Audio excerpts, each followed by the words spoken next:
dia, turma! Vamos dar início a mais um dia de estudo e hoje, nessa manhã de quarta-feira, dia 24 de junho, iremos trabalhar nesse primeiro momento com a disciplina de ciências, onde iremos começar a estudar o capítulo 4, intitulado Equilíbrio na Natureza. Vamos lá! No início do material, temos aqui um pequeno texto, onde está falando um pouquinho sobre equilíbrio ecológico. Daí iremos falar sobre equilíbrio e desequilíbrio na natureza, certo? Iremos fazer agora a leitura do texto e em seguida comentar essas duas imagens. Vamos lá, me acompanhem. Equilíbrio ecológico é a relação entre os organismos vivos e o ecossistema que mantém a sobrevivência das espécies e a conservação dos recursos naturais. Olha só, podem até estar grifando essa definição de equilíbrio ecológico. Cada organismo tem um papel no funcionamento do ecossistema a que pertence. Desse modo, qualquer alteração em dada população, com aumento ou a diminuição do número de indivíduos, terá como consequência alterações no restante da cadeia alimentar e no meio ambiente. Posteriormente, isso poderá gerar desequilíbrio ecológico.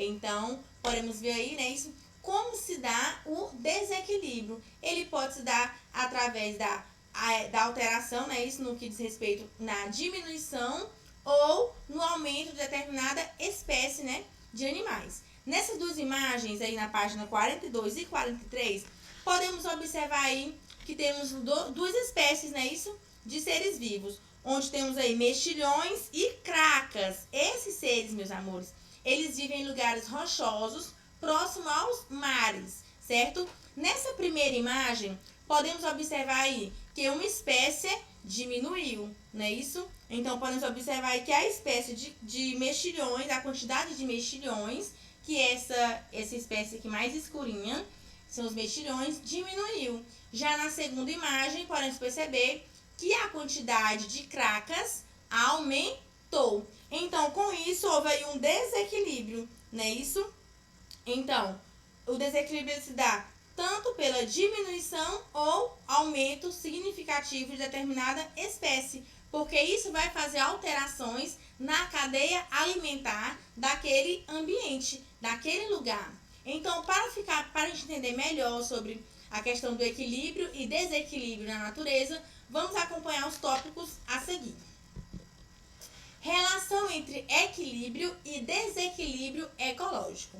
Em um ecossistema, o equilíbrio ele pode ser comparado à harmonia ou estabilidade, ou seja, significa que está tudo tranquilo, não é isso? Então, houve um equilíbrio.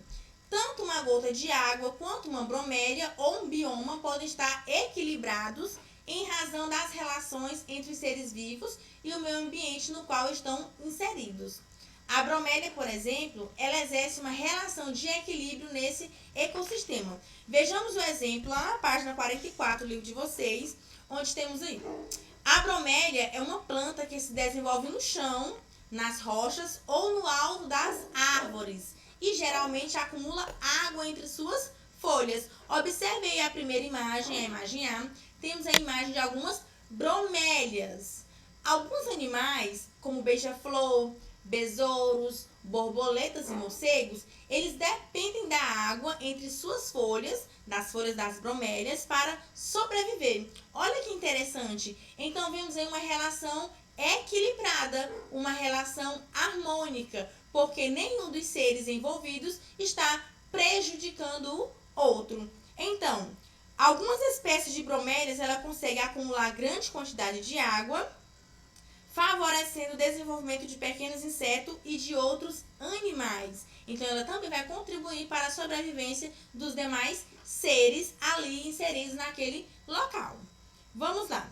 Já na letra B, na imagem B, temos aqui uma imagem, né, isso de um sapinho, de um girino, dentro da folha da bromélia. Então, os ovos e os girinos de rãs, eles, por exemplo, eles se desenvolvem nesses reservatórios de águas e podem passar a vida inteira no topo das árvores sem jamais tocar o solo. Olha que interessante. Os girinos, eles podem viver durante toda a vida nas copas das árvores, né? Isso porque eles se alimentam dos resíduos que ficam dentro das bromélias, né? Isso, então, de insetos, tem água também, porque sabemos que os girinos eles vivem também na água. Então, a bromélia acaba favorecendo a esses seres, né, a viver melhor naquele determinado lugar, naquele determinado ambiente. Então, vimos aí uma relação equilibrada e também poderíamos dizer uma relação harmônica, sem prejuízos. Relação de desequilíbrio. Agora vamos ver o contrário, né? Isso, vimos aí uma relação equilibrada. Agora vamos ver os tipos de relação onde causa o desequilíbrio. O desequilíbrio ecológico, ele ocorre quando algum elemento animal ou vegetal de um ecossistema é reduzido em quantidade, adicionado ou subtraído. Esta mudança ela pode originar reações em cadeia e repercutir diretamente no funcionamento do ecossistema. Então, se determinada espécie de animal, de ser vivo, diminui drasticamente, isso vai acabar afetando a cadeia alimentar. Então, da mesma forma, se uma determinada espécie de animal se multiplica, né, isso então uma quantidade bem maior, isso também vai acabar afetando a cadeia alimentar. Então, por isso tem que ser tudo equilibrado, certo? O desequilíbrio ele pode ocorrer em razão de desastres naturais, como terremotos, tsunamis, erupções vulcânicas, entre vários fatores, né, ligados a naturezas. Então, também pode ocorrer, né, isso resultante da ação do homem, como, por exemplo, jogando lixo na rua, fazendo queimadas, usando agrotóxicos. Então, são algumas maneiras, né, isso do ser humano estar, infelizmente, contribuindo com o desequilíbrio ecológico. Então, podemos citar aí os dois fatores preponderantes no que causa o desequilíbrio ecológico, que são as ocorrências em razão de desastres naturais e as ações resultantes, né, do homem, as ações que prejudicam o meio ambiente. E sabemos que essas ações, jogar lixo na rua, fazer queimadas, usar agrotóxico, por exemplo, o agrotóxico, ele não vai afetar somente as plantas, vai afetar várias outras coisas, como os animais, o solo e também a água. Então, vai causar um desequilíbrio em vários fatores, em várias partes da natureza. Causas de desequilíbrio. Um dos grandes problemas atualmente são fatores associados ao crescimento populacional. Somos mais de 7 bilhões de pessoas no planeta que precisam de recursos para sobreviver, como, por exemplo, água e alimentos. Assim, cada vez mais há uma necessidade de áreas maiores para a produção de alimentos e técnicas de cultivo que aumentam a produtividade da terra. Então, imagine só, temos aí em torno, né, isso somos mais de 7 bilhões de pessoas e todas essas pessoas elas precisam o quê? De água e também de alimento. Então, acaba que devido ao consumo exacerbado, né, devido à grande quantidade de pessoas, significa que o aumento do desequilíbrio ecológico vai ser grande por conta das necessidades que devem ser sanadas. E acaba que o ser humano ele não contribui para reparar esses fatores, né? Isso, então, estamos somente o que? Retirando da natureza, e ao invés de estarmos retirando e colocando, como por exemplo, plantando mais árvores, evitando jogar lixo nas ruas, evitando fazer queimadas, evitando o uso de agrotóxicos, evitando também a monocultura, porque sabemos que a monocultura, que é o cultivo de um único tipo de planta, de vegetal, né? Isso acaba o quê? Também prejudicando o solo. Então, vimos aí vários fatores que contribuem para esse desequilíbrio ecológico. Entre essas causas de desequilíbrio estão a introdução de novas espécies, a poluição, o desmatamento, o uso de agrotóxicos e a produção de lixo, que aqui já foram mencionadas. Nesses casos, a biodiversidade é diretamente afetada. Olha só, podemos perceber nessas duas imagens, né? Onde vemos aqui nessa primeira imagem o desmatamento, onde vimos aqui que tem poucos, a única árvore que ainda resta nesse local está sendo o quê? derrubada. Então, todas essas ações afetam diretamente na biodiversidade. E nessa segunda imagem, temos aí um lago totalmente poluído devido à grande quantidade de lixo que foi jogado, né? Isso diretamente nele, ou até mesmo lixo que foram jogados nas ruas. E quando a chuva vem, em decorrência das chuvas, eles são levados para os rios, para lagos, e acontece o que estamos vendo nessa imagem, que é muito triste, né? Isso, gente, porque acaba afetando também várias coisas. O solo, a água, os peixinhos, os seres vivos que vivem naquele local.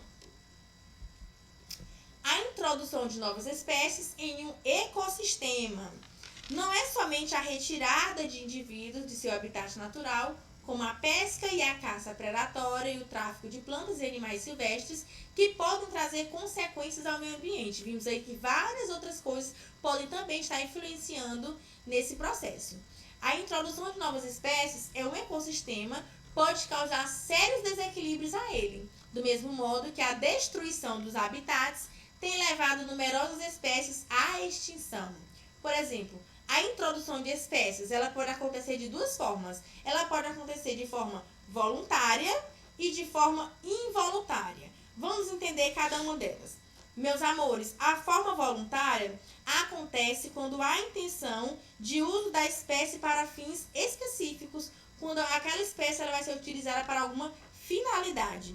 Já a introdução involuntária é quando a introdução acontece acidentalmente. Observe os exemplos lá na página 45 do livro de vocês. Vamos lá.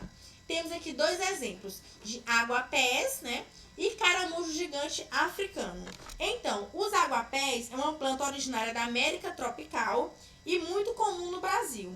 Ela foi induzida em regiões quentes do mundo para ornamentar lagos públicos e jardins particulares. Então, essa introdução ela acontece de forma voluntária, né? Isso com uma finalidade, que era de qual era a finalidade? Ornamentar lagos públicos e jardins particulares.